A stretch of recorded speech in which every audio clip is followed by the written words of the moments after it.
Tom Cruise recently found himself trending for all the wrong reasons, but this time the rumors are somehow weirder than you think. His particular level of A-list notoriety only adds fuel to the fire. And across all social media platforms, this rumor has people reeling. Apparently, Tom Cruise has been sleeping with the fish. And I mean that literally. I bet you didn't have that on your 2024 bingo card, did you? Everything I have learned about Tom Cruise has been against my will. So I have to know if he's living a life of secret aquatic attraction, or are people simply falling for this urban legend hook, line, and sinker? Grab your life vest, brace for impact, and let's get into it. This whole saga begins with a curious phenomenon known as blind items. Here's how it works. A blind item hints at a scandal that involves a celebrity or some well-known name in the industry, but it doesn't actually name anyone's name. So it's basically like a riddle wrapped in mystery served at a seafood restaurant with a side of scandal. The blog for these blind items is ran by an entertainment lawyer who goes by Inti. I haven't spent a lot of time on these blogs, to be perfectly honest, but it kind of sounds like something I would enjoy if I had any spare time, because it's kind of just like connecting dots and solving mysteries, and that's kind of my thing. It's no secret that Hollywood and the elite are full of secrets. So these blind items are kind of a peek behind that curtain of celebrity through a fish-eyed lens. There's going to be a lot of jokes in this one. I can't help myself. In December of 2020, there's one particular fishy rumor that started that set this rumor mill spinning. It hinted that an A-list celebrity was spotted at a fish market in Rome, purchasing, of course, fish. But here's the kicker. Instead of wrapping that fish and taking it home to prepare it like a normal person, this celebrity carried the fish open air on a paper towel to the public bathroom and disappeared for a while. And these particular fish were way too big to just flush. I have a lot of questions, assuming that this A-list celebrity mentioned in the blind item is actually Tom Cruise. Really isn't that far-fetched, because at that time when the blind item came out, Tom was actually in Rome filming Mission Impossible 7. The real mystery is how they've managed to make 7 of these movies. If they make an 8th and don't name it Fishin' Impossible, so help me God. Another blind item posted about this whole fish frenzy read, an A-list actor was spotted purchasing a fish, took it to the bathroom, and left without it. That could be anybody. Pretty vague. However, people online approach this like a real-life game of Clue. Tom Cruise in the bathroom with a fish. It's the middle of 2020 and COVID. What else is there to do? So the implication became very clear. Something was either afoot or a fin. Fast forward to January of 2021, those fishtails were still swimming up and downstream. More anonymous tips continue to surface, claiming to have seen Tom engaging in similar fish-related antics, but not just recently. In fact, some of them go back as far as 2016 and 2013. More reports began to surface detailing other encounters with Tom at these fish markets. He was allegedly spotted purchasing fish and interacting with them in bizarre ways, like telling workers to not wrap these chosen specimens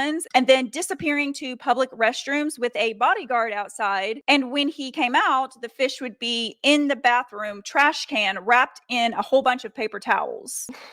The sheer logistics of carrying a whole ass fish open air in public as a celebrity is pretty bold behavior. There might be other fish in the sea, but allegedly Tom Cruise is very particular, and he has a favorite, a 20-inch Papano. In case you're wondering, because I know you are, you dirty little freak, Papanos don't have teeth. Add that to the list of things I never wanted in my search history. Today I woke up to an email that said someone had logged onto my computer 2 hours before I was even awake, and I was all the way geared up to send a very strongly worded email. I have told y'all multiple times about my sponsor Aura and how they supposedly protect my information and prevent things like this from actually happening. That's when I realized I kind of sort of forgot to connect this particular device to my Aura account. I'm gonna keep it real with you. That was my bad. Thank God I had already connected my other accounts and passwords, so those were all sitting safe and sound. Took me all of what, like 4 minutes to secure this one? Oh my God, that could have gotten really embarrassing really fast. Aura has done a very thorough job monitoring my personal data, and they'll always send you alerts for potential identity theft as long as you connect your personal information like you're supposed to do. They also provide up to $5 million in identity theft insurance in case the worst case scenario just happens to happen. So head over to aura.com/cultureshock and start your 14-day free trial today. Those hackers can get the heck out of here. Sorry, not sorry. Thomas Cruise, 20 inches. That seems a little overzealous. Many of these people writing the blind items describe Tom examining these fish in the meat markets, much like you or I would examine a watermelon or a pumpkin. And they all describe similar circumstances after that, which is him taking the fish open air into the bathroom for an undetermined amount of time while a bodyguard waits outside. And I don't know how much those bodyguards are getting paid, but I guarantee you it is not enough. In this blind item, someone said, "I believe I know who the fish bathroom guy is.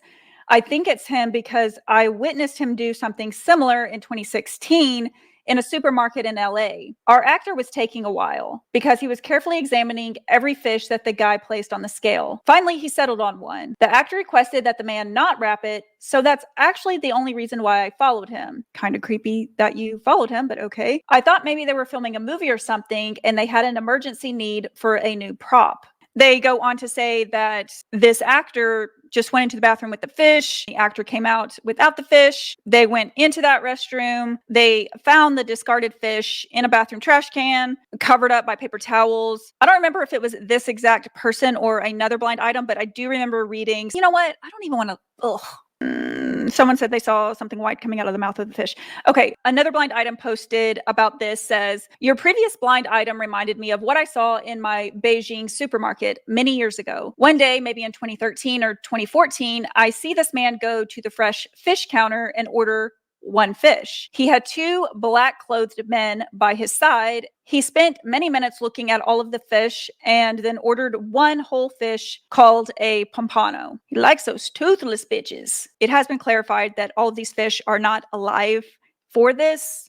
I don't love that he's doing it, if I'm being honest, but I am glad that the fish are not living creatures while this is taking place. He is cruising for a bruising. You can see why his pattern of behavior led to all of these crazy rumors and theories, and of course, a lot of wild jokes. That's honestly why I'm here. Obviously, people continue to speculate, and a lot of people assumed that Tom must have some sort of fish fetish, and other people suggested that he might be using the fish for something more sinister, like drug smuggling. I would personally argue that a man alone in a bathroom with a dead fish is actually more sinister than a cocaine fish. Also, I don't know anyone who's out here turning a profit just by trafficking one 20-inch pompano at a time. But of course, with each new sighting, the fish tale just kept evolving. Some fans even suggested that maybe Tom was preparing for some underwater aquatic role in a film, and other people suggested maybe he was secretly a marine biologist. So we're just saying anything. All of this lands somewhere between like a twisted Finding Nemo and butt-ass naked Gollum sitting on a rock, tearing into a raw fish, calling it his precious. Cruise has always carried a bit of a strange public persona, and of course, this fish saga only fuels his reputation. But also, celebrities are weird as fuck, and they get away with so much shit, so I honestly wouldn't be surprised if any of this turned out to be true. People have also started to draw comparisons between Tom Cruise fish lore. People are saying lore, but it should be lore if we're still doing fish puns. Tom Cruise and the fish, and the infamous Richard Gere thing. Do you guys remember that? The gerbils? But of course, that was never confirmed. What really makes this Tom Cruise fish lore stand out is the amount of absurdity and detail that people have been posting online with their own experiences and stories that seem to line up. But wait, there's more. Some eagle-eyed fans discovered that there's a classic episode of The Simpsons featuring a character named Troy McClure. And this character has a lot of fishy rumors swirling around him. Troy was rumored to be involved in questionable aquatic activities and ultimately banned from the aquarium. I'm not saying that's supposed to be Tom Cruise, but I'm just saying that The Simpsons do historically have a pretty good track record of predicting a lot of these things. So, additionally, there's speculation about the show called The Boys and a particular character in that show who goes by The Deep. And people think that The Deep is based off of Tom Cruise, and I'll tell you why. The Deep has a sexual experience with an octopus. An octopussy? Octopussies. Sorry. After that experience, he just so happens to go off and join a cult called Church of the Collective, which is all sounding very similar to Tom Cruise, his fish, and the Church of Scientology. Just knowing what I know about cults, it's not unlike the Church of Scientology to start a rumor or leak information as a form of punishment or to blackmail someone who has acted up or has left the Church of Scientology. But you didn't hear that from me. So where does that leave us with all of this fishy business? As entertaining as it might be, I personally remain a little bit skeptical because becoming a full-time conspiracy theorist, it sounds way too exhausting for me. And I'm not sure that there's enough evidence out there to officially say that it's true. That being said, if they happen to recast Tom Cruise as Aquaman, I might become more of a believer. Here's some unsolicited advice, and you can take it or not, completely up to you. Fish can be friends. Fish can even be food. But fish should never, ever, ever, and I mean ever, become a pocket pussy. And I sincerely mean that. That might actually be a sentence never uttered before. If you enjoyed this slippery saga, there's more waiting for you on my deep dive playlist, and I'll be adding even more to it later this week. As always, let me know, that's so dumb, what you think below.